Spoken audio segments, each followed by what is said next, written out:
Chances, no more pain. Embrace it or go insane. No love can change this plight. Take this chance or it will rot. Get away for the day. Is this chance for another day? Go now and we will see what it means, what it can, what it will, or be still. Go now and be free and carry on in the sea. Sentimental and true, getting used to me and you. So much direction, nowhere to grow, no way to hide, no way to know. Giving in to what is real, riding west on this blue steel. Say goodbye to vagabond, say hello to present feel. Heal, go now, we will see what it means, what it can, what it will, or be still. Go now and be free and carry on in the sea. Go now and we will see what it means, what it can, what it will, or be still. Go now and be free and carry on in the sea.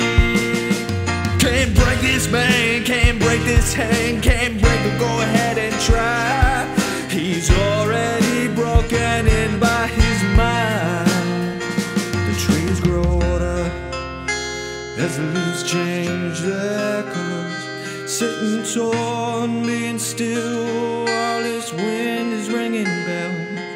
Over time you will see you won't find someone much like me, but I'll let you go ahead and try to break this man and break this lie. Go now and we will see what it means, what it can, what it will, or be still. Go now and be free and carry on in the sea. Go now and we will see what it means, what it can, what it will, or be still. Go now and be free and carry on in the sea. Carry on in the sea. Carry on in the sea. Carry on in the sea. You can't break me.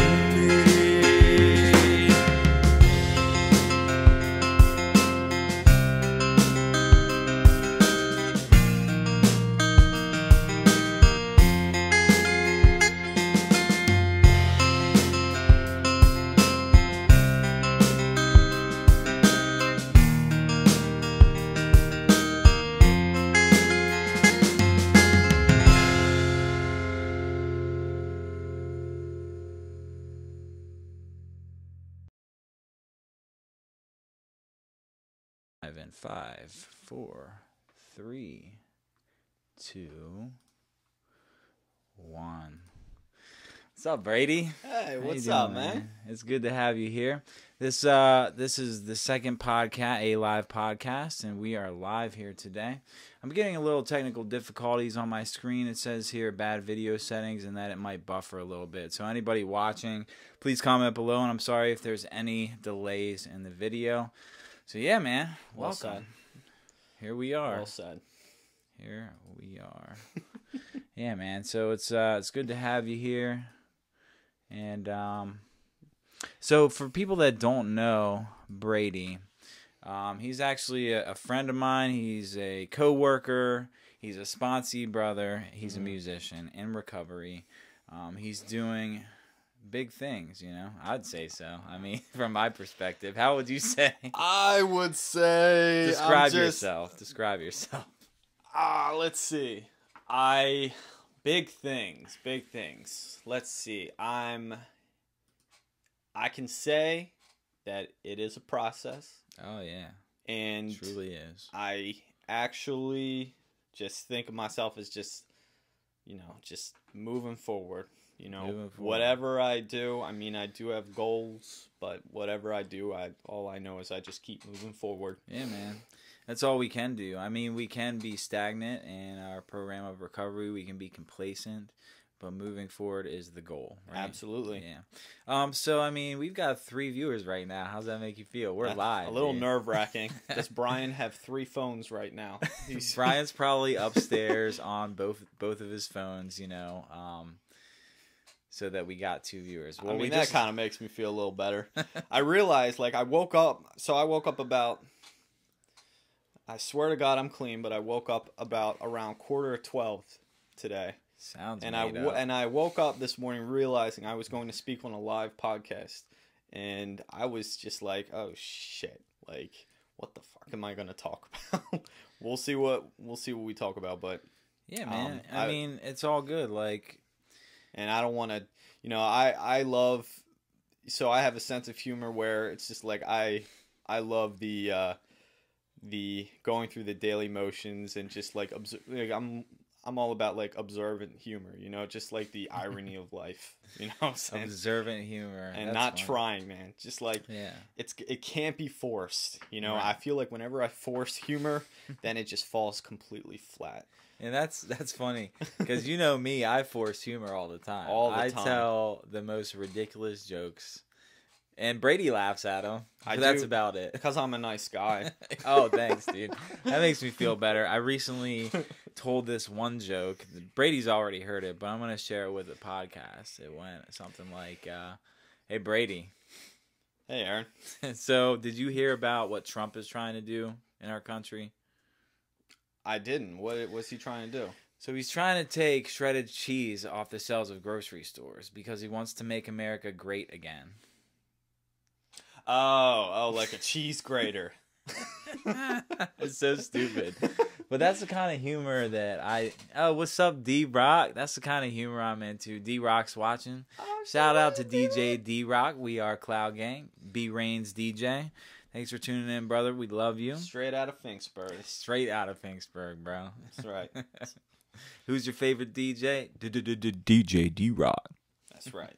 DJ D-Rock. So, anyway, yeah, we love our listeners here on A.live Podcast. There's not many right now because this is only the second one. I'm building this. So, I do apologize if there's any technical difficulties, but it seems like it's going pretty well. I'm watching it here on my iPad and my computer, and here we are. We're live. So, Brady, for the listeners who are just tuning in, and I'll probably play it again later in the podcast, but I've had the opportunity to do a couple things with Brady, and it kind of makes me wonder where to start this podcast because there's so many things we could talk about. But Brady, when I first moved down to Maryland from Pennsylvania, and I've known Brady probably 4, maybe 5 years, but we just more recently in the past year have gotten an opportunity to really get to know each other and build a friendship. Right. And one of our bonds when we first met was music. And so I got the opportunity to bring Brady in the studio this year and record one of his songs that he wrote. When did you write that song? I wrote that, I think... Now, believe it or not, this was 6-7 years ago, man. Okay. This was before I got clean. Really? Yep. And so I was really into music then. That was, I took music very seriously at that time. I still do, and I love music, and I love playing, but I don't play nearly as much as I used to. I still play every day, but back when I was doing that, I was playing 2-3 hours a day. And that was... Sometimes I get this I get this inspiration from something. It doesn't matter what it is. And I wrote that song very little edits. It was just straight. I wrote literally what was coming to my mind. Okay. It was almost as if I was it's almost as if my subconscious was pouring out, and it was something I wanted to write all along. I just didn't know how to say it. Because... Well, I gotta say, real quick, is that I love the song, dude. I'm a huge fan of it. The song is called Break.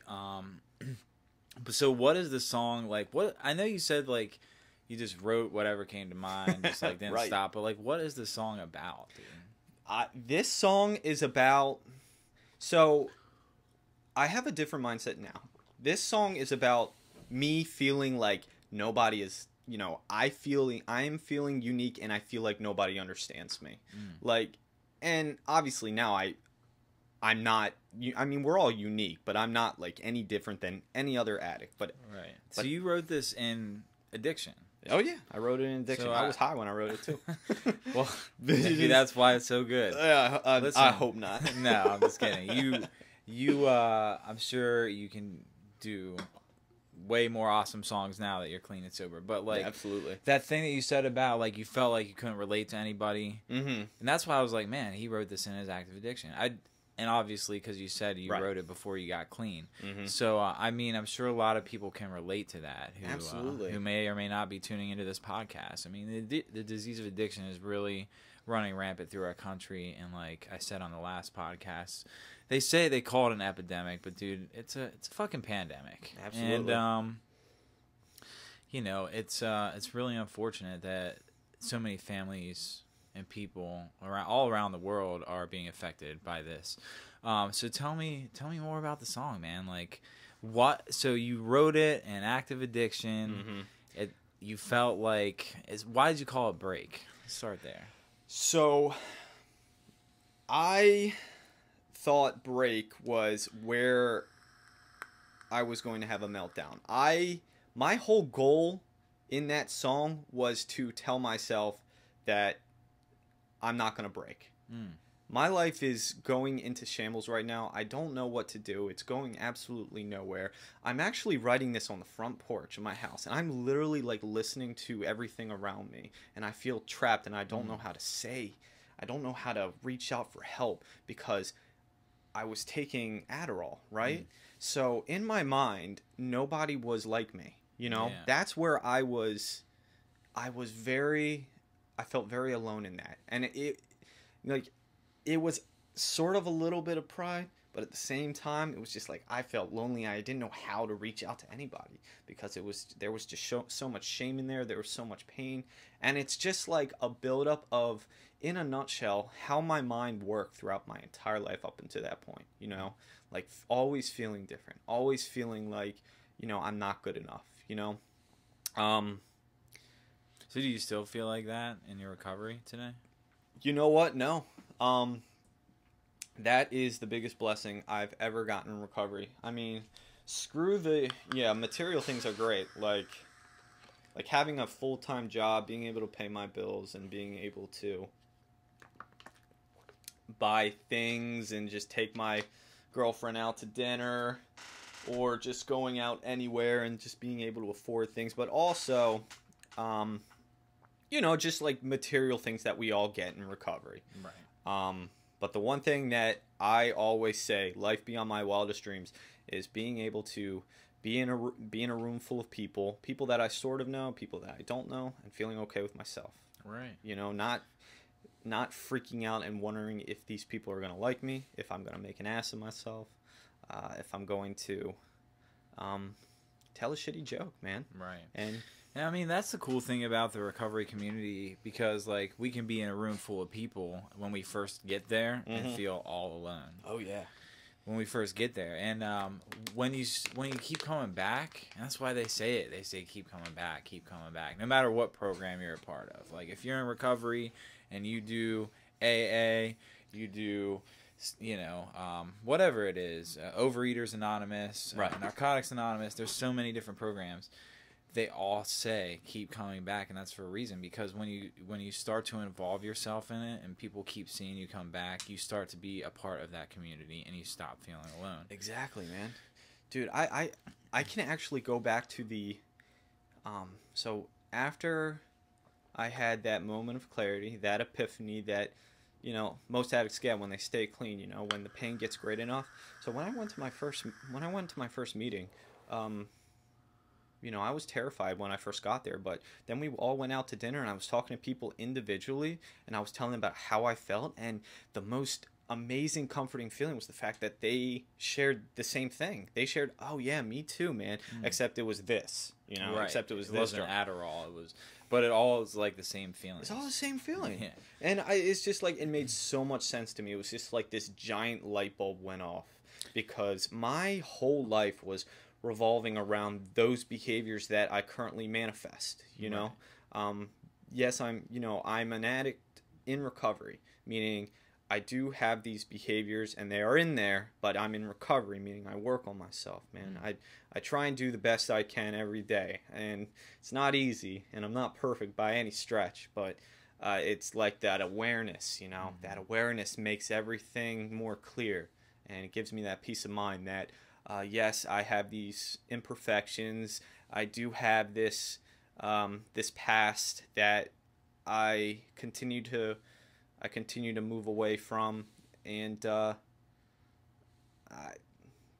it's just like it's just a process. It's like my filler. Really is. That's your like filler. my filler When you when I don't don't know know what to what say. the It's fuck funny I'm talking about. because Brady is in the process of recovery with me. We go to the same fellowship, and we actually share the same sponsor. And our sponsor, every time he shares at a meeting, he opens up and he says, "First and foremost, I want to thank the God of my understanding for another day clean and serene in this process." And it Truly is a process. It truly is a process. He starts out every time, and like that's a good filler, man, because it really is a process. What's up, Matt? Thanks for tuning in, bro. We love you, bro. Thanks for being a part of Rhode Island trip that we went on. We are Cloud Gang last weekend. We opened up for Macklemore, dude. You guys opened up for Macklemore, man. Dude, it was fucking crazy. I bet it was. I mean, I wish, man. I wish I would have been there, man. You know what, Brady? This is just the beginning, dude. And like, yeah, next is Eminem, right? MGK. I won't go that far. So we open up for Macklemore because he's in recovery, and like, I don't know if Eminem's even in recovery anymore. It's hard to know. It's like every other album. Yeah, I feel like. Well, you had his had album. Relapse, and then you had Recovery. Right, and it's like, I don't know where Eminem's at in his process, but it truly is a process. Truly. So I feel like, I mean, this is just a part of an opinion. It's like an opinion of mine. It's just like fame just feels like it's like that can really suck the life out of you when it comes to recovery. If you're an addict, man, and you're famous, I mean that can make it hard, man. And look, man, I'm not famous by any stretch of the means at all, but I have to talk about how it was when we got off stage, because I wear this panda mask, this panda helmet on my head when I'm performing with Bryant, B Rain, We Are Cloud Gang, and the guys, you know, like, and I wear this panda helmet and I just go crazy. I dance, I get the crowd hype. Like, my job is just to hype up the crowd, you know? That's right, man. And that panda, man. I tell you what, it's cool in a lot of aspects because, you know, B Rain's music is recovery oriented, but he'll drop the F-bomb, and, you know, he'll talk about things that children cannot understand sometimes, because maybe mom and dad are addicts and they're at our show and they have the children with them, but the children can't relate. So when I put that panda head on, it gives them something to relate to, and it makes it you're Mickey Mouse. Yeah, exactly. It gives it like a family oriented vibe, dude, and it's really cool. So after we got off stage opening up for Macklemore, there was several thousand people out there, man. Right. And it's crazy. Yeah, I love that video.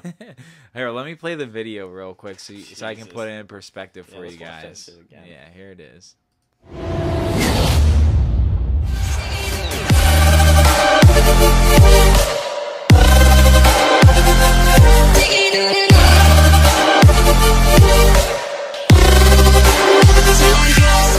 Subscribe now at A.live Panda on YouTube. That panda is so catchy. It is just, it gets the people going, man.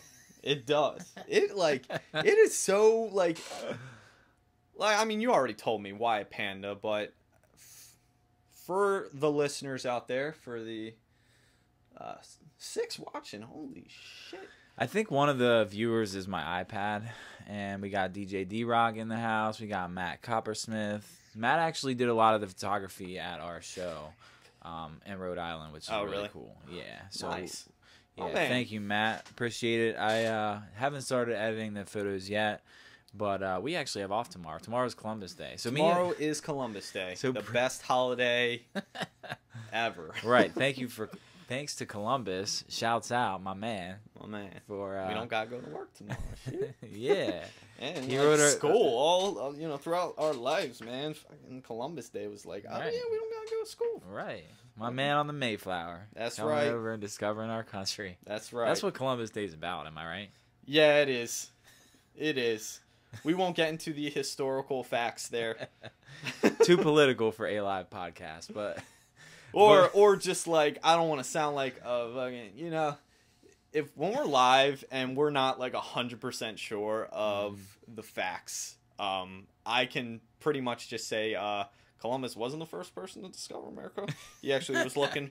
I will tell you something. I know one thing. He was looking for India.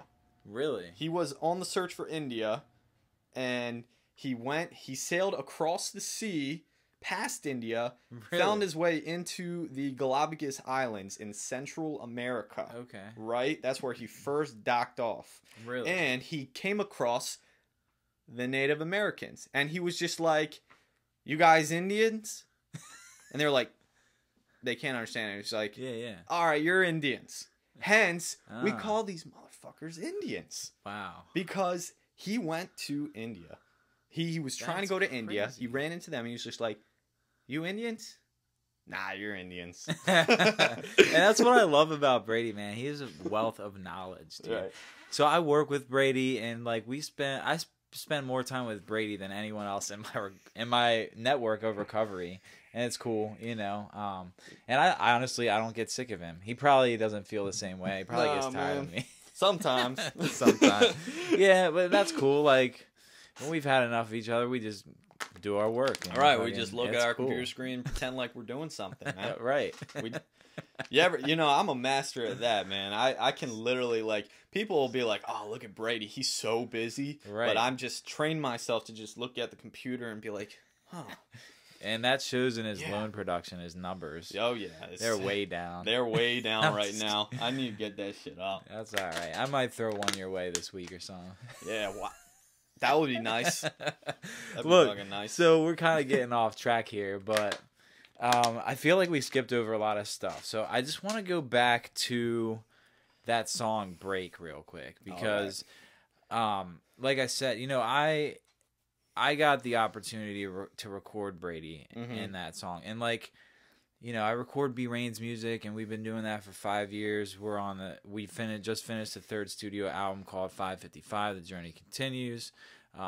It's about being in the process of recovery, and like I'm used to working with Brian in the studio, but this was the first time I really got the opportunity to work with you, Brady, it was cool because Brady did that song in 2 takes, and I was flabbergasted.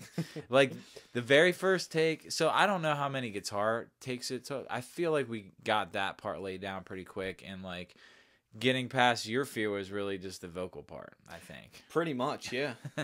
Because I've listened to my voice on an iPhone and I'm not pleased with it, man. Like in my mind, in my mind I'm like, oh yeah, I can sing, right? But then it's so funny. You ever get that feeling when you're driving in a car and you turn up the radio, right? And you're singing the song really loud. And sounds so good. Right, sounds so good. Turn that shit off and then sing it again. Yeah, not the same. You never want to sing again. Right.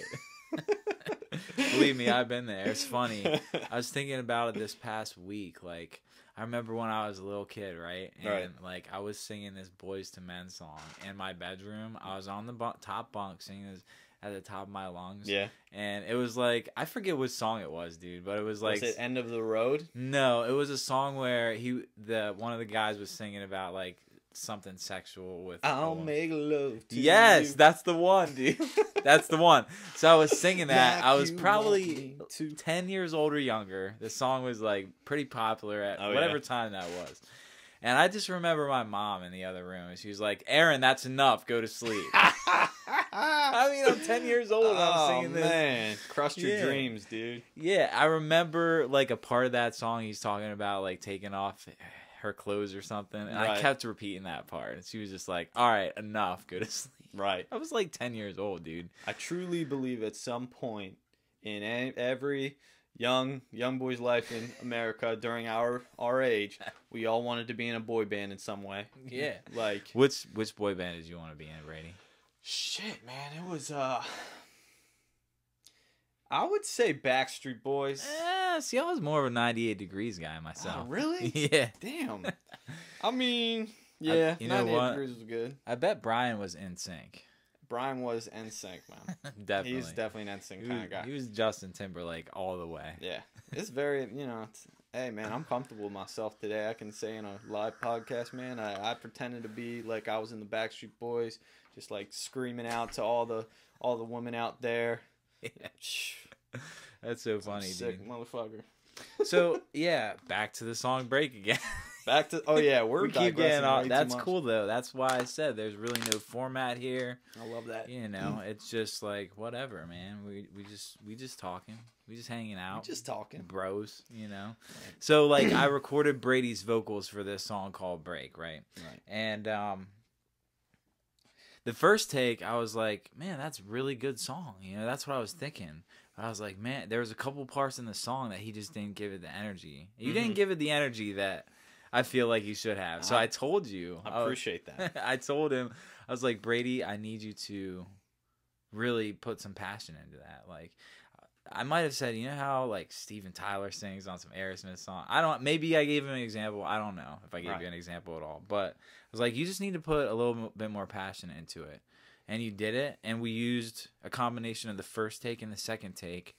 And that's what you're hearing on the song Break, man. It's just, it's phenomenal. So if you didn't get a chance to hear that song, I'm putting a close to this part of the podcast so we can move on. Okay. But if you didn't get a chance to hear that song, there's a link in the description of this live video. Click it. It'll reroute you to the song Break by Brady C, recorded here at B-Real Productions Recording and Media, Studio 754 here in Maryland. So, yeah, man, it's a really cool song. So, yeah, that song, I have an influence during that period of time, and I still do. I understood that when writing songs, you didn't always, and this is just, for me while I'm writing, I'm not writing this to prepare for the world, man. I'm writing this just to write because it felt like a medium for me to just sort of express myself in any way that I could. Yeah, it's very therapeutic for you. So listen to a Red Hot Chili Peppers song, and that was a main influence of mine, man. Under the Bridge? Under the Bridge, but also like Soul to Squeeze. I can't say I know that one off the top of my head. Oh man, I used to play that song all the time. One of my favorite songs by him, probably right in my top 5. I don't really have a top 5, so I don't want to go through that. Was that on Blood, Sugar, Sex, and Magic? I don't know. It's one of their early stuff. It's their 90s. It's a 90s song, I think. But anyway, I'm listening to this music, and I had this, thought. I was just like, they're not really straightforward with what they're trying to say. There's an underlying meaning there. And I realized when I was writing my lyrics down that I was just like, you know what? We'll start off with the fact that this doesn't have to make sense. You know what I mean? I like it. That's a good way to start writing. Right. And it's not like, see, I'll let myself down if I just write, say, all right, I'm going to write about this and just this only. Then I'm limiting myself to all the other possibilities. But when I go in the mindset of, I'm just going to write something down. And that's what I did there. I was just like, I just wrote things down. At the same time, it took a little work. Like, what rhymes with bells? It was just like, what could I possibly say here? And I just let go. Yeah, man. And when I write my best stuff when I'm, first off, in pain. Pain is a huge motivator for me to write songs, man. It's also a huge motivator to grow. Absolutely. Absolutely. Yeah, man. Doing something about it. I mean, that's pain, when you know you're in the process of recovery. right. Because when we're in pain, I mean, my experience with a recent something that's going on in my life right now is like, and I talked about it at the meeting last night, is, you know, I was holding these feelings in about something for so long, and I finally let go of them today and put them out in the open, and I feel like I'm back in the process of recovery. Right, again. man. And I don't know when I stopped being in the process of recovery due to that, but at some point it happened, and I was harboring these feelings. And they're now that I'm dealing with it, they're right in front of my face, and it's not very comfortable, to be honest with you. Oh yeah, I can imagine. I mean, your situation.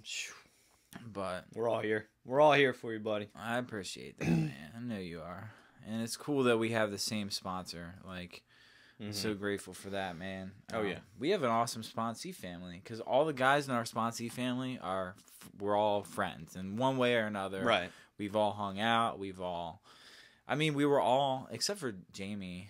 And then, sorry, I don't mean to put anybody out there like that, but we were all pretty much in Brian's first music video. Well, not his first one, but Undercover A-List.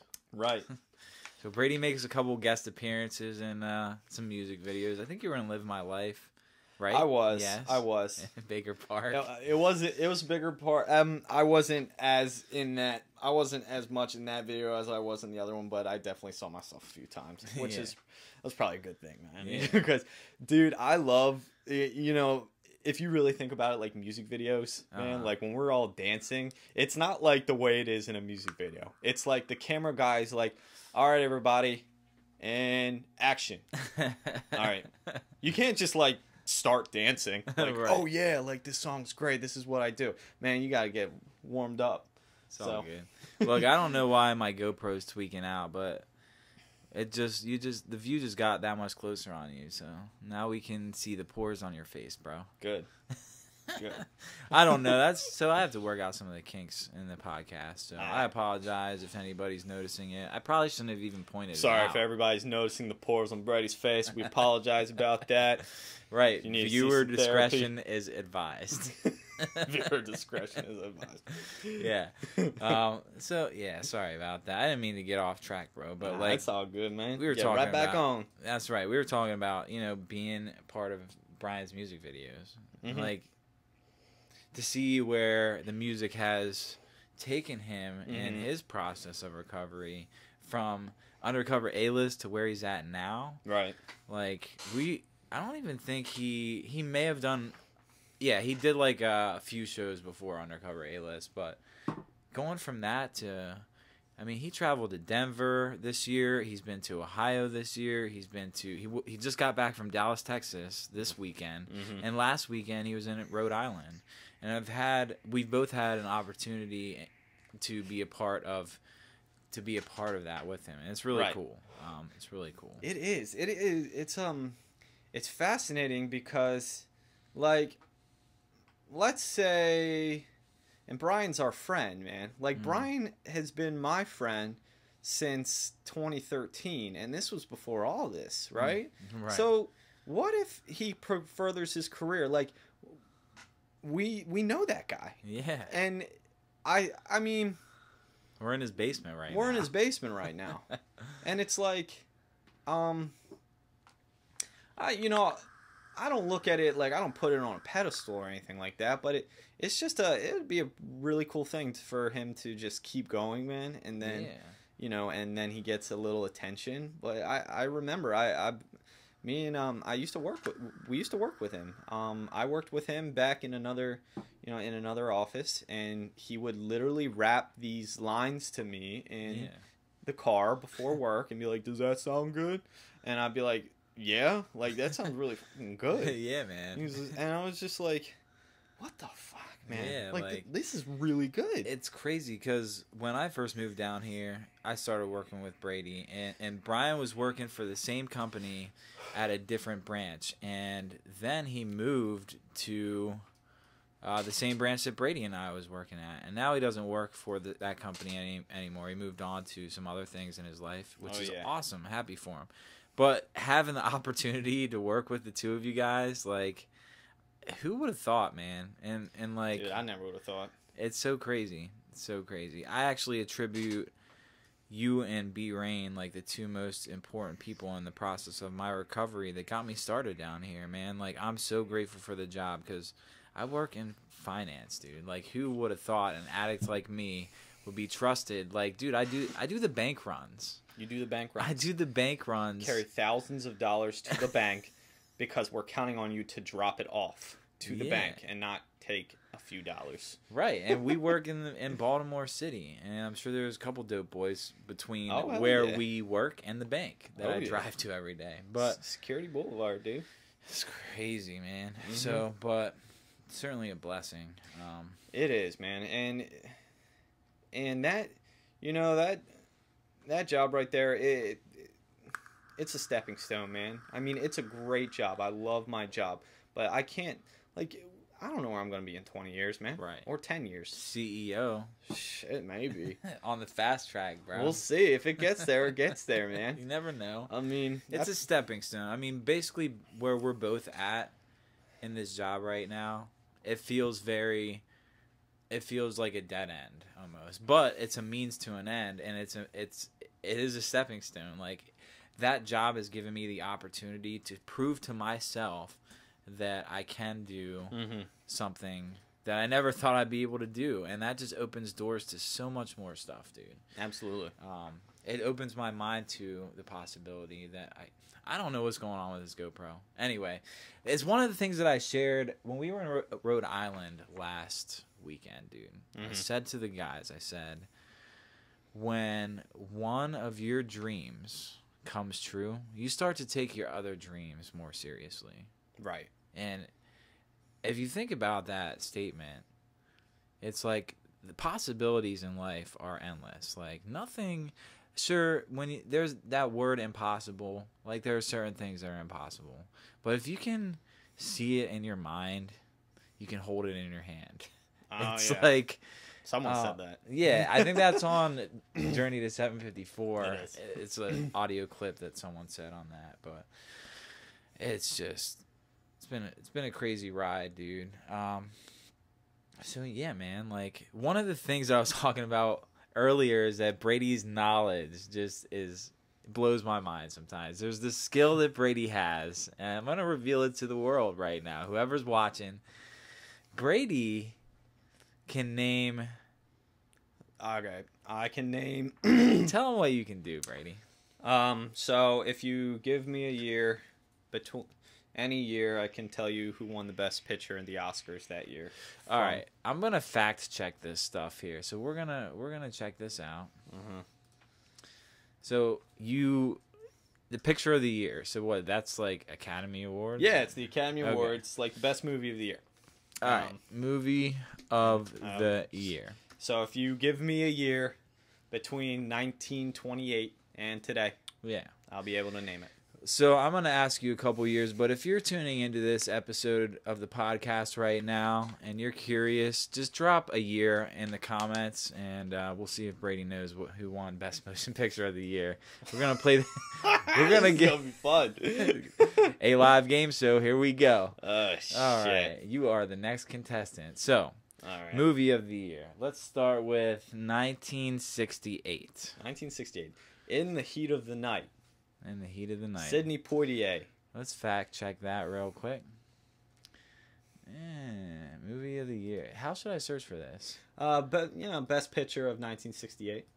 All right. Best picture of 1968. Oops, I typed that in twice. Okay. I guess Oscars. Oh, jeez. But I'm the worst.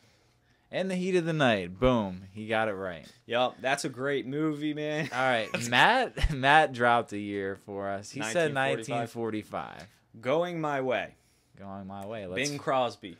Let's fact check that. Going my way. Boom.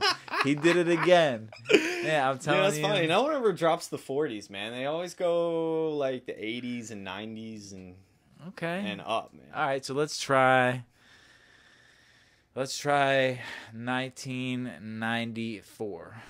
Schindler's List, man. Schindler's List. Boom. That's one of my favorites. It's one of my favorites. And he was right again. And just so you guys know, I am fact checking this, as you can see. And he's just not Googling. Schindler's List, right there. Right there. He's not Googling first, so I can just read Schindler's List. Y'all can test me. I don't, this is the one thing right. that I'm like, all right, you can't fucking cross me. Right, we ain't playing no more games. This is Brady C. This ain't a here. game. This ain't no game. This is Brady C. It's my life we're talking about here. That's Some right. important shit that I know. That's right. Yeah, man. Jesus, man. Matt said 1943.5. 43.5? Damn. Well, I don't think that it'll be the same as 1943 just anyway. All right, so what is it then? It's Mrs. Miniver. What? I never even heard. Is that even a real thing? Yes, it is. Mrs. Miniver. You're crazy, dude. Who's some of the cast in that movie? I don't know, man. All right. I don't really like. Now we're I know asking it's like too a world. much. Well, I can tell you a lot of movies that are like that's in it, but if it's like going back to like that, then like Mrs. Miniver is a pretty obscure movie from the 40s. Is it? I mean, there are very few classics from the 40s that we know that didn't win Best Picture, man. Like Casablanca, that won the following year. Never seen it. And Casablanca is considered one of the greatest movies of all time. Really? Oh yeah. I'm writing that down. Humphrey Bogart, Ingrid Bergman. It's like considered like the best screenplay ever. If you want to know like masterpiece screenwriting in a film, watch Casablanca. All right, I'll check it out. Sounds made up. Sounds Listen, made up. dude, what is your favorite movie of all time? My favorite movie, it used to be Fight Club. Mm-hmm. Probably because I wanted to be Brad Pitt in Fight Club. You just wanted to be Brad Pitt, not just in Fight Club. I mean, we all want to be like I love. Brad Pitt was awesome, but just Brad Pitt's character in Fight Club. That's just that fearless, he don't give a fuck like leader. Yeah. Let me tell you something, Brady. You are the Brad Pitt of movie trivia. I appreciate that, man. I mean, I'm sure there's somebody out there that's probably more nerdy than I am when it comes to that. But my favorite movie now... I don't think there's anybody more nerdy than you when it comes to that. I'm just kidding. We'll see. Green Mile. Green Mile's my favorite movie. That's with Tom Hanks? Mm-hmm. Yeah, I saw that in rehab. Right. It used to be Shawshank Redemption. Okay. But, I mean, that's like the #1 movie on IMDb. And I'm like, okay. I mean... Is that where they escape from prison? Yeah. Yeah. So I like those escape from prison. Yeah, because Not the Green just, Mile's like that prison too, movies right? from the 40s. Yeah. Now Green Mile, man, I cry every time that movie comes on. Really? Ugh.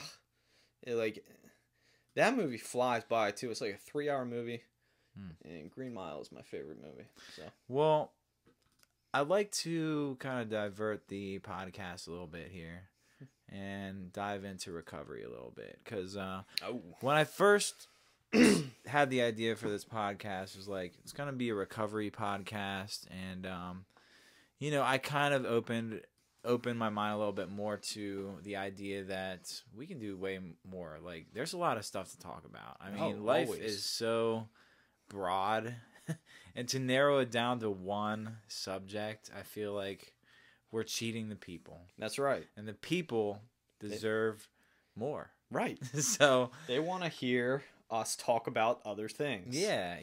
Because I mean, and the cool thing about doing this podcast at 1 p.m. on a Sunday is that there's no other meetings around here in this northwest area at 1 o'clock on a Sunday. Now, we could go down to Baltimore and drive 45 minutes to an hour and find a meeting any time of day. Absolutely. But and I'm sure there's other small towns that don't have a meeting, and like, who knows? I mean, I'd say this podcast is reaching the Marylanders, maybe some people in Pennsylvania. Yeah, maybe. But like, if it expands to nationwide, I don't expect it to. I mean, it'd be awesome. Yeah. But if it expands, like, you never know who needs a meeting or who needs to hear the message of recovery at 1 p.m. on a Sunday when they can't. There's no meetings around. Right. They can tune into the A.live podcast. Right. You know what it is. We don't play no games. We don't play no games, man. Right. And it's cool to know that. So my disease, I have the disease of addiction, right? My disease will tell me that I don't have a story. I don't have a story impactful enough to help the next struggling addict. Lies, bro. Lies. Lies. Right. And I know that. I know that. And I will tell myself that that's a lie because I'll play the tape back, and I'll play the tape back in my story. So inactive addiction, pain got great enough, man. Pain, it got really bad. Now I always say, full disclosure, I've never tried heroin, crack, or meth. Good for you, man. Right. It doesn't have to get that bad. Right. That is my message to anybody that has not gotten there yet, but they feel like they can't stop drinking, or they feel like they're taking fucking Xanax, man. Like, either way. Right. Either way, if you are using against your will and you feel like you need to just take more to fill that void because you don't want to feel the way you feel right now, you want to feel something else, then you probably need some help. Yes. Probably need some help because for me, my life got unmanageable and I needed something else to fix what was wrong with me. And that's the core of it. The core of my disease is the self-centeredness, the thinking that I'm not good enough, that everyone hates me, I'm not worthy of love and acceptance, and we all felt like that at some point. But the truth is, we're all worthy, and we all have a purpose on this planet. And we all deserve a chance at recovery, but you have to be willing. And that's one of the things that is so important. There's like spiritual guidelines, if you will. I know I'm not using the right term, but there's spiritual guidelines that we have to follow in order to stay in this process. And there's 3 that are very prominent. What are those? I'm sure you know. I'm testing you. Look, he can name Put me on the movies. spot here, bro. He can name movies from 1945, Best Picture, but come on, man. What are the 3 spiritual principles that we have to live by? Honesty, open-mindedness, and willingness. Bomb drop. Is that right? So important, dude. Yes, that's exactly right. Okay, Exactly that's right. good. Shit, man. He passed. I Ladies and passed, gentlemen, man. It's always good. give this man a key tag or something. Right, I definitely. He's earned it. I need a one-day key tag, man. I got plenty of them, unfortunately, All but I'm right. still Well, here, you man. keep all of them, bro. You keep all of them. Really? Oh, absolutely, You man. think? Everyone's. I love looking at my key. So I have more than one white key tag, Right. and I keep those because it tells my story. I can Right. look at those key tags in a row, Yeah. in order, because I'm OCD like that, and I look at it and be like, Did you date all of them on the back with a Sharpie? no, but I do remember what day I got them on because Right. I'm a Well, that's weird cool. motherfucker. Yeah, amazing memory. Brady C can tell you. I can tell you the exact date I got each one of the fucking key tags. I mean, it's not That's that hard crazy. though. You would. Doesn't surprise me, honestly. But I'm like Rain Man. But yeah, man, honesty, open-mindedness, and willingness to talk about how. Just pick one of those spiritual principles Okay. and talk about how it's been important in your recovery. Honesty. Okay. Honesty. I'm gonna go with honesty. Yeah, I'll go with honesty. Let's do it. Because honesty keeps me clean. Absolutely. 100%. Because I can trick myself so easily if I wanted to. If I really wanted, like, when I was in active addiction, I knew, like, I didn't think that I was an addict. Like, I believe that I can control this thing all by myself. And I didn't want to. It's the biggest lie, bro. It's the biggest lie, man.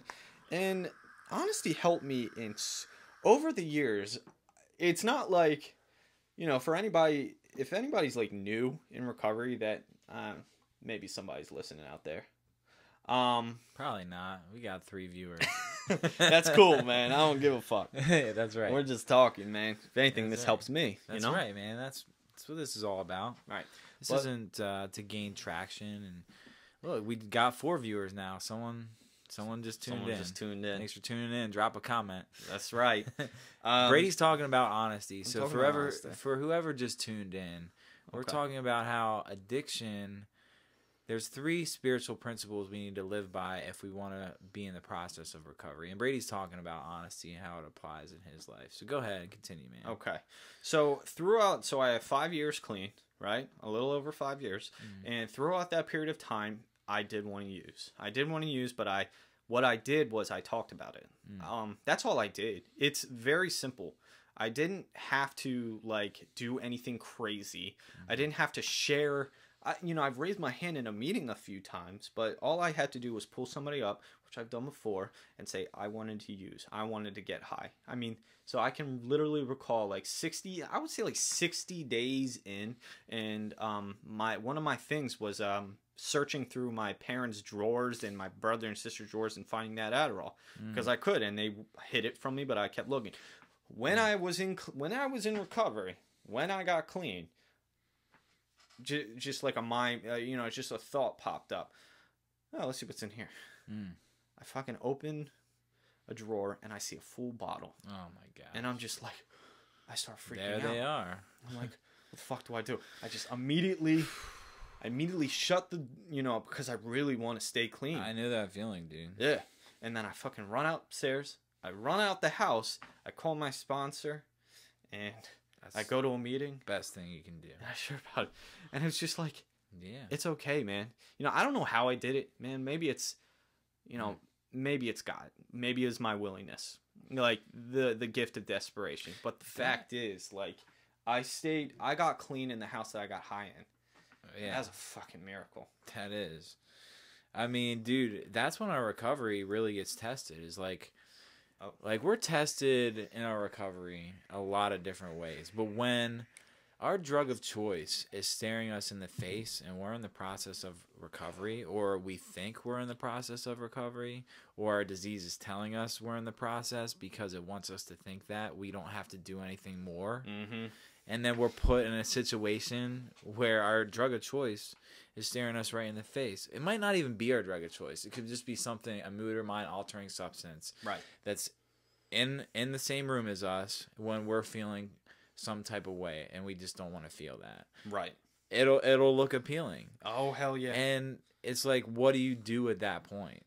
And you did the right thing. I mean, I can tell you about an experience I had. I was, I've been in and out of the rooms for probably about longer than that, but I really got introduced to the program of Narcotics Anonymous 5 years ago. Brian introduced me to it, and that's like right around the same time I met you. Right. And I really started to believe in everybody that was around me, and I started that life that they were living started to become more appealing to me, but I still didn't know how to stop. I would get periods of sobriety, periods of clean time, but I wasn't really working on anything. So I get clean time and then I go back out. I get clean time and I go back out. Well, there's one particular time when I was actually starting to really work this process with a sponsor of mine. Love him to death.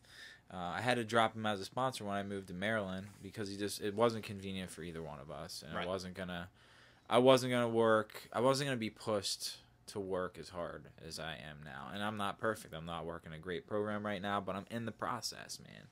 And it truly is a process. And give yourself more credit. You are working a great program. Thanks, man. You are. Give yourself a break out there if you're listening and you don't think that you can do it. Like Nobody's if I can do it, perfect. look, if I got 2 thumbs and I can do it, who's got 2 thumbs and is working a great program of recovery? This guy. This fucking guy. This fucking guy. But yeah, man, like that's cool because like what I was gonna say is, and that brings up another point real quick. We can't spot our own self-deception, so you need people around you to point out. If they catch you doing something that they don't think is gonna be good for your recovery, you need people around you to point that out to you. Right. And I'm grateful that I have that today. And sometimes, sometimes people around me don't know where I'm at unless I tell them. That's right. And it's a blessing to work with you because I come into work some days I'm like, dude, I fucking did this last night, or this is how I'm feeling today, and like sometimes we just talk and feel better. But I was gonna mention that this one day I was in the process and like I walked into my parents' house and my dad had like codeine cough syrup sitting there, broad daylight. My dad knows I'm an addict without a doubt, but he doesn't know. I don't even think he knew what codeine was. I don't think he knew it was an opiate. And I'm an opiate addict, man. Like, that is my drug of choice. Right. Like, I was put in this situation to, like, take this bottle, and I didn't. The first thing I did was I pulled my dad up on it, or maybe it was my mom. And I was like, "Yeah, there's a bottle of codeine cough syrup sitting in the middle of the kitchen. Are you aware of that?" And once I brought that to their attention, like they put it somewhere else. Right. And I didn't go looking for it. And I want to say I called my sponsor after that, but I don't remember. The point is, I did something about it. Exactly. And that's what we have to do. We have to stay on our guard, man. That's right. We let our guard down, could be over in a matter of seconds. Oh yeah, just And, one time, just one decision. And people are dying, man. People are every day. It's a Yep. fucking pandemic, man. It's a pandemic. It's a fucking pandemic. It's terrible, but I mean, me and you both know the solution, and all we have to do is carry the message. That's all we can do. You know, I truly I believe I'm powerless over everything that goes on in this world, man, including the drugs. I mean, I have no control over that. All I can do is stay clean, and that is my way of helping somebody else. Anybody who walks into the room, tells me how bad it is out there, and then they stay clean because they see either me get clean or somebody else. And that's how it works, man. And that's how it works, because we like to complicate this thing like it's just some big, system that this is the way we get clean, this giant system. But in reality, it's talking to somebody, Right. Looking at myself. I mean, I've heard Narcotics Anonymous and other fellowships be called a cult. Like, Yeah, well, outsiders looking in don't understand. It's not right. And you know what? I let go of that. Yeah. I let go of the fact that people who are outside of this program cannot possibly understand. Because how could you? When you're not an addict, when you don't have the mindset where you can literally pick up a glass of beer, and just sip on it. And I'll be like, beer tastes good, so I'm just going to sip on it. I want to get fucked up off that beer, man. I want to drink more and more and more until I feel a certain way. And there's something inside my head that makes me programmed to do exactly just that. 10 months clean. I had a group of friends in college. We all did the same shit. We all got drunk. We all smoked weed. We all played Super Smash Brothers. We all did. Pretty much, we all were on the same fucking level. At least I thought we were. 10 months clean. This was a few years later. We all meet up for some dinner because it's like a little reunion. They know I'm in recovery. They know I have 10 months clean. And they all have one beer each. And they sip on this beer. okay. They're just sipping. And I'm like, how the fuck are you doing that? How's that even possible? And they were like, because it's Monday. And I'm like, so you don't want to get fucked up right now? You don't want to get drunk right now because we're together and it's a party? I can't. That's what they say. And I'm like, it seems simple to them, but it's really not to me. You were probably thinking to yourself, I can't not. Right. I can't not get fucked up right Right. now. I don't care what day it is. Right. It doesn't matter. Does not matter. No, it doesn't. Because those motherfuckers were drinking like that on a Monday. But they realized that they had to stop because they had to grow up and be an adult. And it was just I had that fear of moving on. It's just I was consumed with fear. After I graduated from college, it's I didn't really think the party was over. It's hard to accept that. It's hard to accept that when college is a great denier. Not denier, but yeah. it's it really Explain yourself, Brady. It really cosigns your denial. Oh, because you're in college, you're doing something with your life, and you think... And everyone's doing the you're same shit invisible. around you. Oh, yeah. And you don't think you're fucked up. You don't think you're an addict. But in reality, a lot of these people were not drinking every night. A lot of these people were going to class. They were studying because they had a goal. And... Your end goal was a daily thing. You're I just want to get fucked up by the end of the night. Right, and sometimes I would be it was an anxious feeling, It was an anxious feeling of, all right, I'm not going to do this right now. I'm not going to drink tonight because I got homework to do. But then as soon as the sun went down, it's a giant trigger.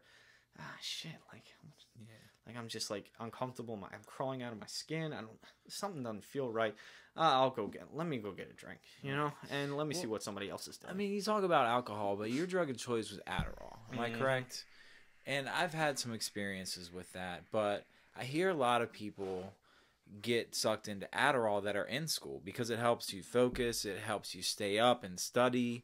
Like, were you more of a drinker in college, or were you more of an Adderall? I was a drinker in college. Okay. So my disease progressed even further after college. Right. So the last 2 years of my using, which in the grand scheme of things doesn't sound like a long time when we're talking about a life, but that brought me to my knees because that drug right there literally put me on pause from everything around me. It made me unaware of who I've become, made me unaware of my surroundings and what I was supposed to do as a young 21-year-old, young man, and 22. And I got clean at 23. But in that sense, I'm supposed to, by society standards, settle down a bit, maybe keep in contact with your college buddies. Right. Have a drink every now and then. Apparently that's normal. And that doesn't fit my mindset. Standards. Right. And I mean, it's you talked about society standards. That's a funny term, man, because I fucking hate society standards. Society standards look at us as consumers. That's about it, man. Oh yeah. Like they just want us to buy stuff. Society's standards of our lives are we're supposed to get a 9 to 5, and we're supposed to buy things and constantly be in debt and just keep working for the weekend. And that is something that, at least for me, in my active addiction, I never felt like I wanted to be a part of society's standards and that life that I was just talking about. So I was like, I'm different. I'm going to use because this is how I want to live my life. And it gave me more justification to not grow up and be a part of society's standards because this is what everyone was doing around me. And my life seemed more fun the way I was living it. But again, like you said, your drug of choice brought you to your knees. Mine did too. And I actually find it more rewarding to be a part of society's standards to a certain extent. I mean, I don't want to be in debt, but going to work and being a productive member of society, it just gives me confidence to do. Right. Like you feel like everything's going to be okay. Like, as long as we stay connected and do this thing, like, life gets shitty, man. Like, there are things that we just cannot avoid. And my thoughts are shitty at times where I feel like nobody likes me or I'm uninteresting. But I have this faith today. I have faith in God. God, and I have faith in a higher power that's watching over me. But my faith is the fact that, like, if I just bring positive energy into the world, then I will receive positive energy, and that everything will feel in harmony and in place. And I feel that, damn, I'm drawing a blank here. That's all right. Yeah. It's a process. It is a process, but it's like, yeah, that's our filler, right? Right. So I feel that if I bring, good things will happen if I do the right thing. Plain and simple. I think that's karma, right? Yeah. Yeah, man. I mean, some people don't believe in karma. I mean, you can call it other things. Right. But I feel like that is true. Yes, absolutely. You get out of something what you put into it. You get what you give, man. Yeah, there's so many different ways to say it. Right. Yeah, but I truly believe that. We are part of this big system, and if we give back, we will feel fuller. That's right. And the world's a scary place, man. We need to put out that positive energy because there's so much bad stuff going on around us. Oh, what's up, Frank and Danielle? Thanks for tuning in. Hey, Rem 1, he says Brady is the man, 100%. Nah, you're the man, bruh. You are the man. Hey. Thanks for tuning in, guys. We love you. So I want to talk about gratitude and milestones. Okay. What are some of the milestones you've been able to hit in your recovery since you've been clean that you thought was never possible? Oh wow. So, the first thing that comes to my mind is my relationship with my girlfriend, Anna. I was just telling you last night how much I admire you guys' relationship. I appreciate that, Yeah, man. man. I got a chance to tell her as well. Because I was like, look, I was just talking to Brady about how much I admire your relationship together. Right. And that's awesome. Absolutely. Yeah, dude. You guys are definitely role models for relationships. And I think I was talking, and sorry, I didn't mean to cut you off, but I was talking to Brian last night. I think it would be cool to do a series about relationships and recovery and have couples come in. Absolutely. I truly believe that two recovering addicts who are compatible with each other and that talk to each other and just know how to, that can do wonders for a relationship, man. Because what are we doing in recovery, man? We fucking communicate. That's right. We talk. It's about relationships, Right. really. And it's not about just like, I'm right. I mean, yeah, like we're not perfect, but like me and Anna's relationship work because we don't try to be right, you know? We pick and choose battles, whereas I think to myself, do I want to be right or do I want her to stick around and love me? Because that can be because that's what I used to do. Okay. Like so a milestone is the fact that me and Anna have been together for 3 years. And You guys just recently moved in together. we just moved in together 3 months ago. How's that going? It's great.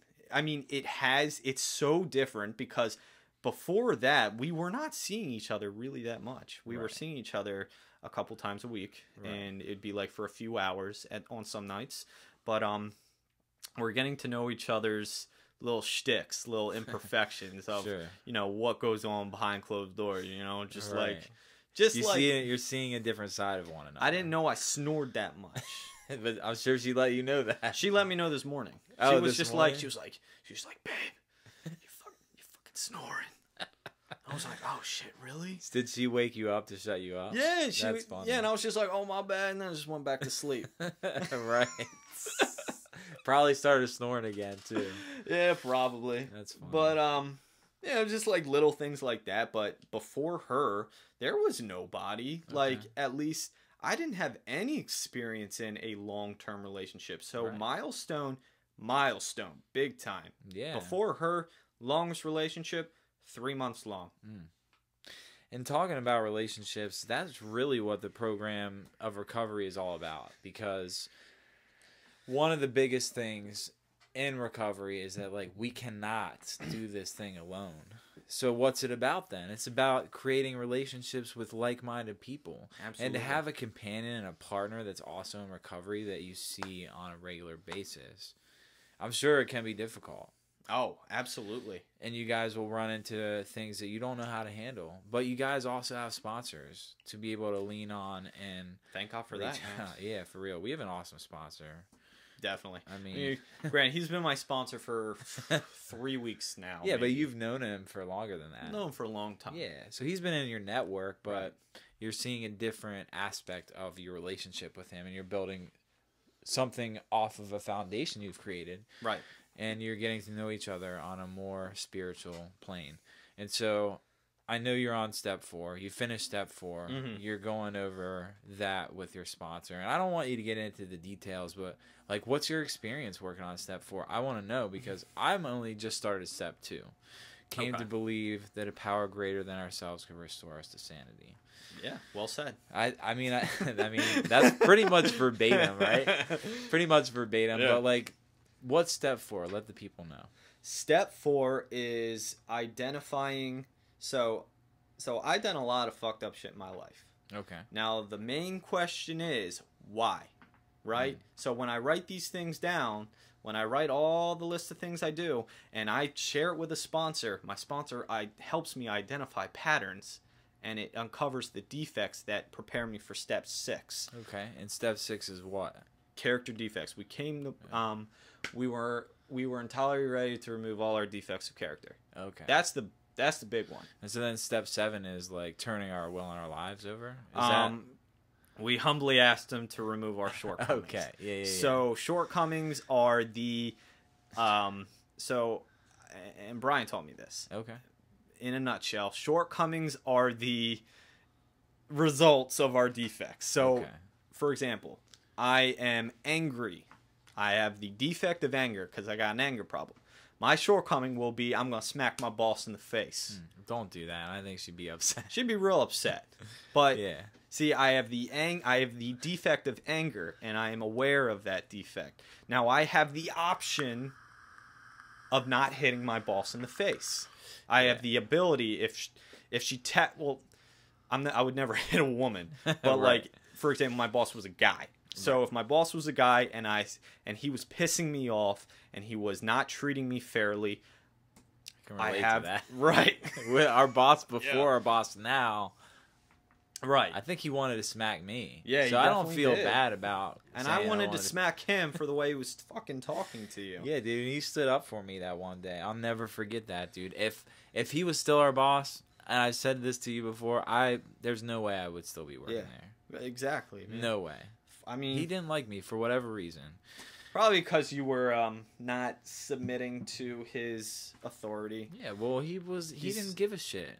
Right. I could see right through that. He was trying to tell me, he was trying to be that authoritative figure in the office setting, Right. but he was checked out. Oh, And yeah. I saw right through that. He retired shortly after I started there. Right. I saw he was checked out. I knew it was the end of his road with the job, and he was not doing anything to help us. Mhm. He wouldn't train me. He had me doing things in the beginning of my employment there that I was not even allowed to do. Right. And when his boss saw me doing those things, she You're like- pulled me up on it. She's like, "You can't do that. You're not certified to do that." Right. I was like, "Well, it could have fooled me because my manager told me to do it." In all fairness, I pretty much knew too. I was just like, fuck it. Who cares? But compliance apparently- is a little like side note to Yeah. everything. You know. Good news is we did pass audit. That is good. That is think- good news. Well, anyway, Yeah. we're digressing because I Yeah. did want to, go back to the Definitely. fourth step a little bit. So moral inventory.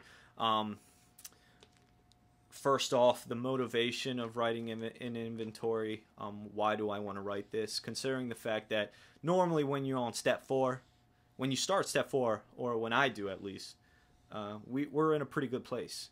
Like, it doesn't feel necessary to do because okay. we've worked 1, 2, and 3 where we've become in contact with our higher power and we're feeling this newfound restored faith and hope that life is good and we're on that pink cloud. I mean, generally speaking, most people end up on their 4th step with like a year clean or 2. I gotta interject real quick, and we'll get right back to Right. that thought. But they talk about a pink cloud in recovery, and I heard one time in a meeting. I might have shared this with you before, but I heard one time in a meeting.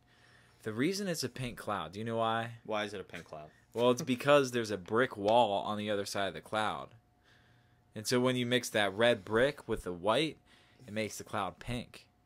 So you're on this pink cloud from step 2 I've never heard that and before. 3, but then you get to step 4, and what happens? Like, do you hit a brick wall? Like, what happens? I don't know. I'm asking. So, I necessarily did not hit a brick wall. It's easy to hit a Yeah, brick a wall. lot of people struggle with step 4. Because it brings up a lot of feelings. Because it's different when, yes, I am aware of all the things that I've done, but when I write them down on paper and I look at them and they're staring me right back in the face, it becomes more real. That's a It scary becomes more thing to think effective. about.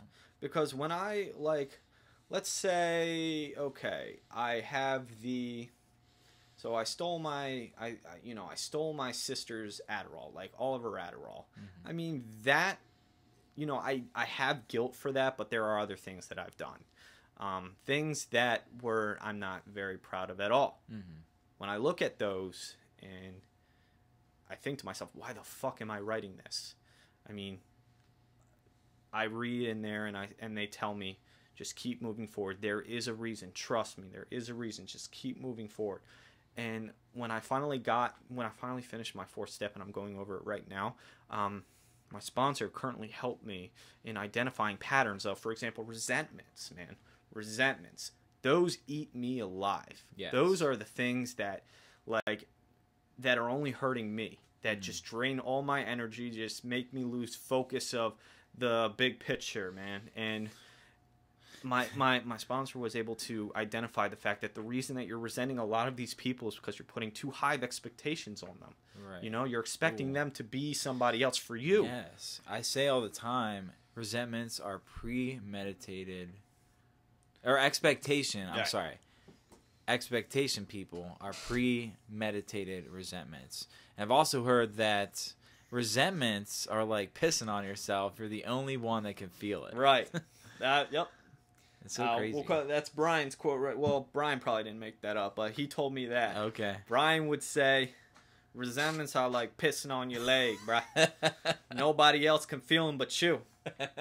Is that your impression of... That's my impression of a white rapper in general. Oh, okay. I got you.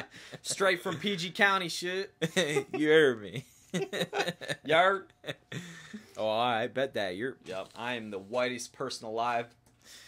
Yeah. But pretty much. In the Undercover A-list video, you do you throw up the whitest gang sign ever. I don't even think it's a legit sign, thank God, or we probably be dead right now. Well, but you do something in the video. Go ahead, show the people. Show the people. I just go like this. It's so funny though. I wish I had the video to like put up real quick and show you that segment, but I ain't gonna do all that. Yeah, man. I always like to say, like, for example, going back to the time where you say we're shooting a music video, right? And you say action, and you're like, what do I do? A bunch of motherfuckers that have never been in a music video, right? All of a sudden they start kicking rocks on the ground, and they're just like, I got to do something. He said action. I don't know what to do. Right. Because they were all fine when we were off camera. There's something about pressing record on a camera button that can really make you anxious, man. Right. That's why I kind of wanted to prepare you a little bit for this podcast. Yes.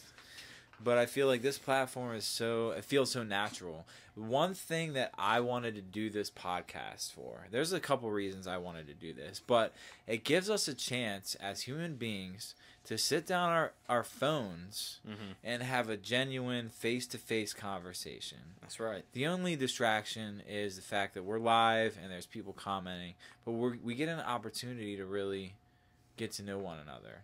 And so that was one of the reasons. And like, I'm fairly new to the area, so I'm going to have people on the podcast that I get to know and build closer relationships with. And that's another reason I want to do it. And plus I've been watching podcasts for a while now, and I really get into them because I feel like I'm in the room with these people, and you know, I hope people can get the same thing out of this podcast that I can get out of it for myself. Right. So love podcasts, man. Yeah, dude. I just discovered podcasts like 6 months ago.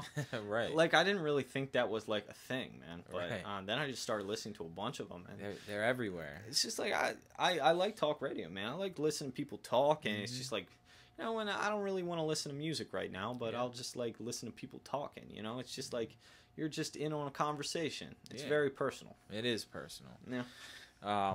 And you know, you recently did another podcast. I did. Podcast recovery with Dave O. And Dave is in the Bay Area, correct? No, he's in like West Side. Okay, like West Side. So yeah, he's also in recovery, and he does a recovery podcast called Podcast Recovery. So shouts out to Dave O. You can actually check that podcast out if you have an iPhone. The iPhones come with a app called Podcasts, and you just search for Podcast Recovery. Right. And you can listen to Brady's podcast on there. You can check him out right here live right now. We're doing the thing on A.live podcast, and we are A.live right now. That's cool. That's a cool thing. You is right. That's one of the cool things about having you on this is like you have a little bit of experience doing this before, so I didn't really have to go into much detail about this is how it's going to work. And even if I didn't have experience before, like, I mean, it really does feel like we're just talking. You know, that's what I love about it, man. I just like talking to you as my friend and just sit down and talk about, you know, recovery and just other things in general, man. Whatever comes, just like anything. Right, whatever comes to, you know, whatever comes up. So, do you have any other milestones that you've experienced? Milestones. I mean, aside from my relationships, whatever it may be. Anything that you thought wouldn't have been possible that you're doing right now in your life. All right. So a year. I guess a year clean, man. I guess that's a milestone. Well, you have more than a Obviously. year clean. Yeah, 5 years clean. Right. But it's like, let's see, milestones moving out of my parents' house, man. Okay. Like, so Yeah. I have For to me, go that's back. a milestone Oh as well. shit, right? Like, Yeah, because when we're you know, in active addiction, and I don't know how to take care of myself. I don't know how to do any of these things, man. Like, finally, when I got clean, I was able to be aware of all my surroundings and what I had to do in order to move forward. I fucking moved out of my parents' house, man. And that was like huge. That was huge. Paying and buying my own car and paying bills and just like shit, man. Like Goes to being an show. adult. Yeah, it just goes to show we can do anything we put our minds to, man. Right. Like, I actually the reason I asked about milestones, man, is because I actually made a list this week while we were at work of some of the things that I was able to do since I moved down to Maryland. I'm just going to go through it real quick. And not all these things are good things. Right. But the point is that I got through them, and I got through them clean. And so I'm hepatitis C free, man. And that was a huge milestone for me. And that's Absolutely. such a positive thing. I before I got the medication, I was persistent with my doctor appointments every 6 months, and my insurance denied me 3 times before I was approved for the medication. I took it for 2 months, and I came back undetectable for Hep C in my bloodstream. Another thing is, like, I lost my grandfather this year. Unfortunately, and that's a part of life. We lose people. We're going to lose people, and we don't have to use over it, man. But when I lost my grandmother, I wasn't clean during that period of my life. And, you know, it was crazy. On Father's Day this year, I actually got to go visit my grandfather. And I was with him for about 30 minutes to 45 minutes, dude. And I was talking with him. And he's hard of hearing, and he was also suffered from macular degeneration, so he couldn't see very well. And I think 20 minutes into my visit with him, he was like, "I'm confused right now." I said, "Well, what are you confused about?" You know, and I'm speaking very loudly in his ear, like, "What are you confused about?" You know, and he was like, "Are you Aaron?" And like, Yeah.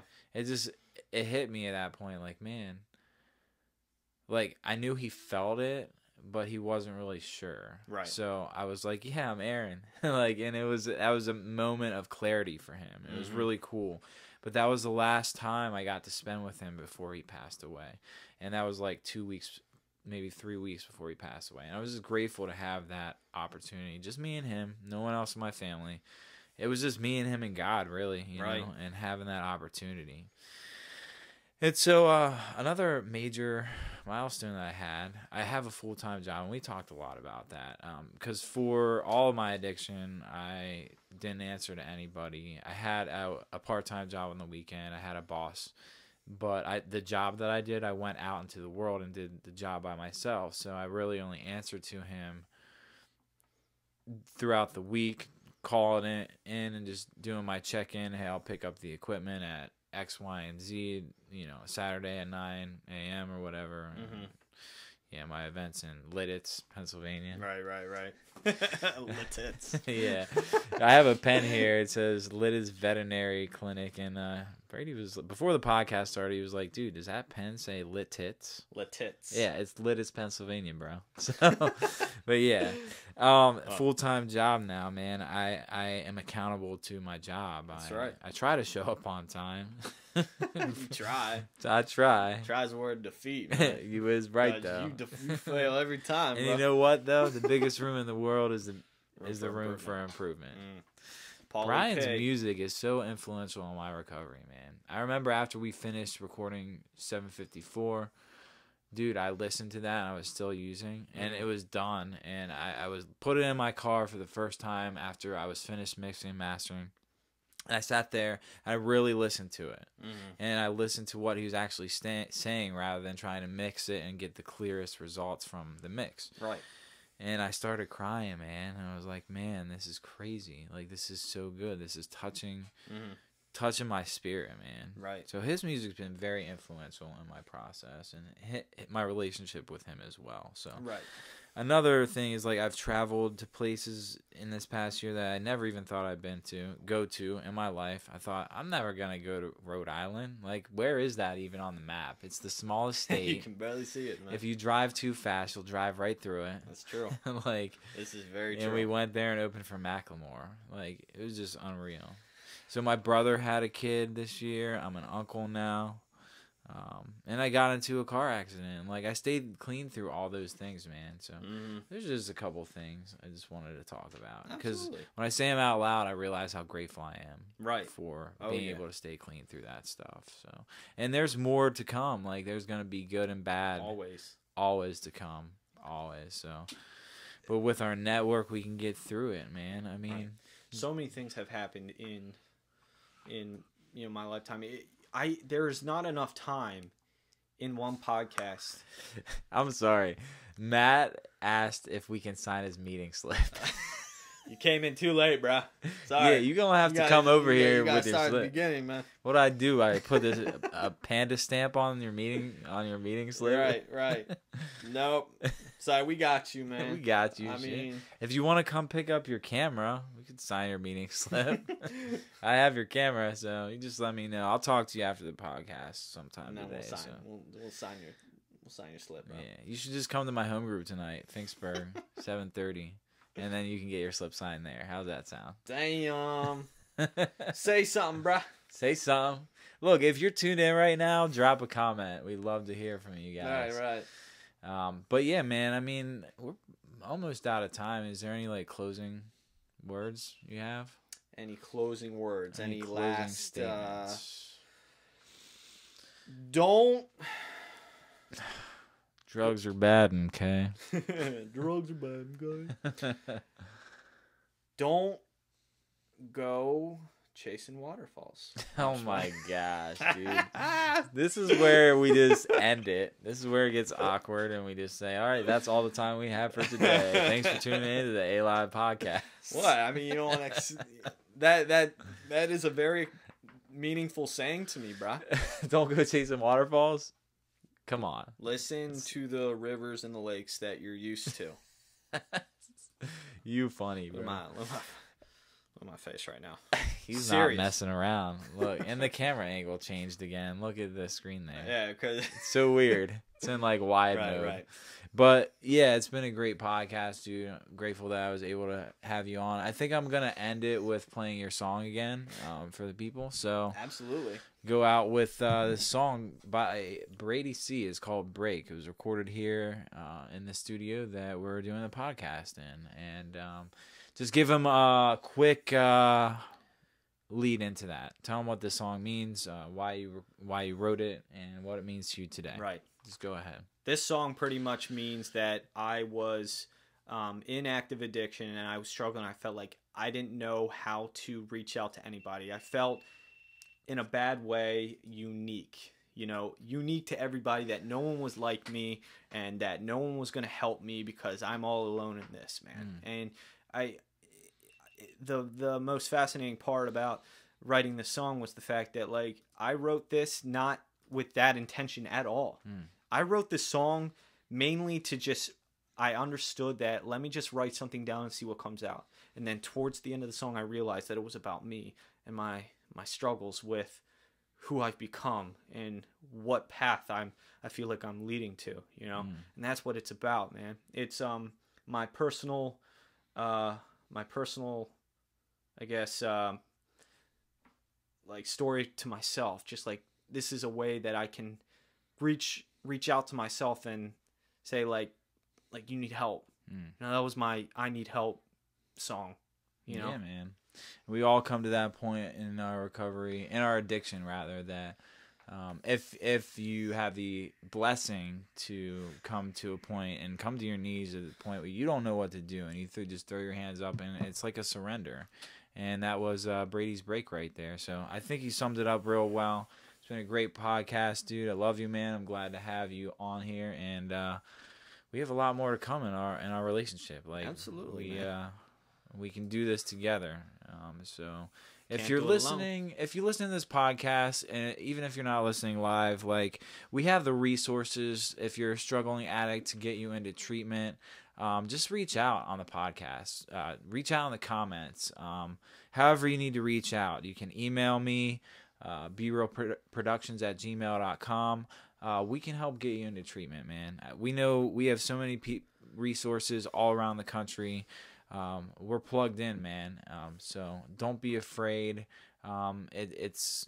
This disease is real, man. We don't need to lose any more people, so please reach out to A.live Panda. I will put you in touch with someone that I personally know and trust will help you in this process. So thanks for tuning in. We're going to go out with Brady C's song. It's called Break. Check it out. Check it out.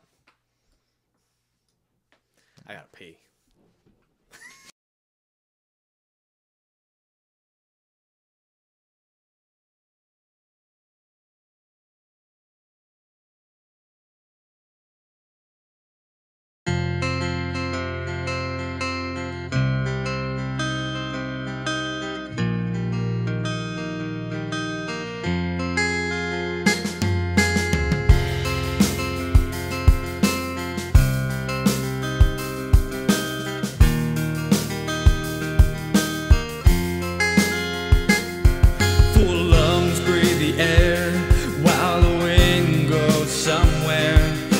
Chances, no more pain.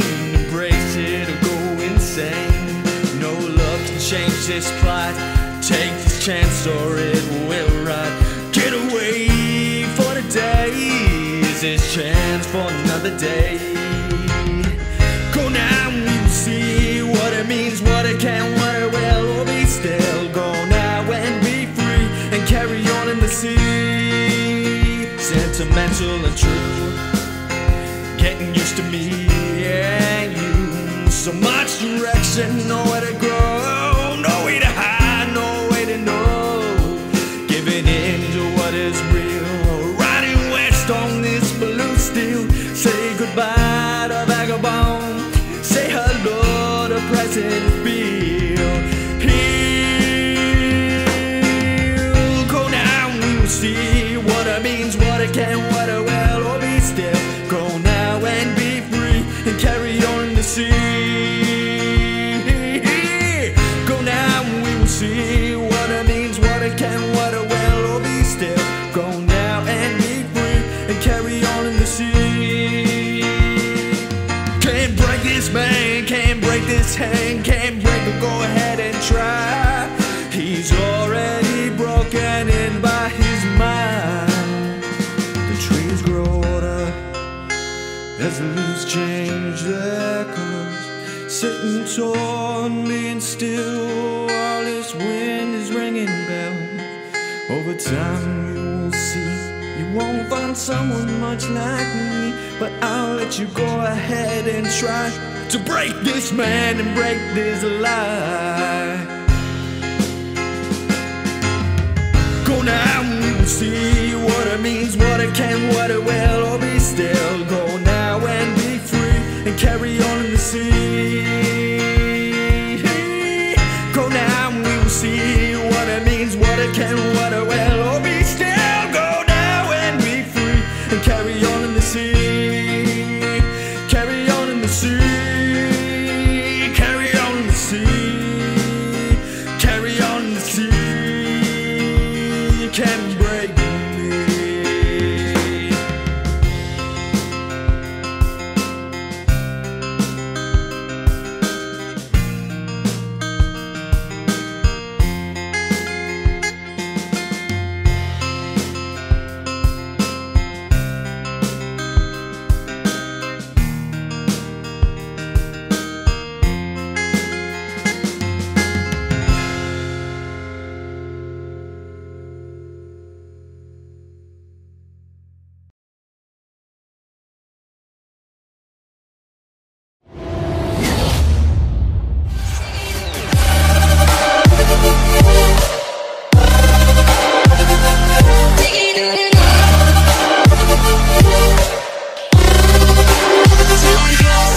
Subscribe now at A.live Panda on YouTube.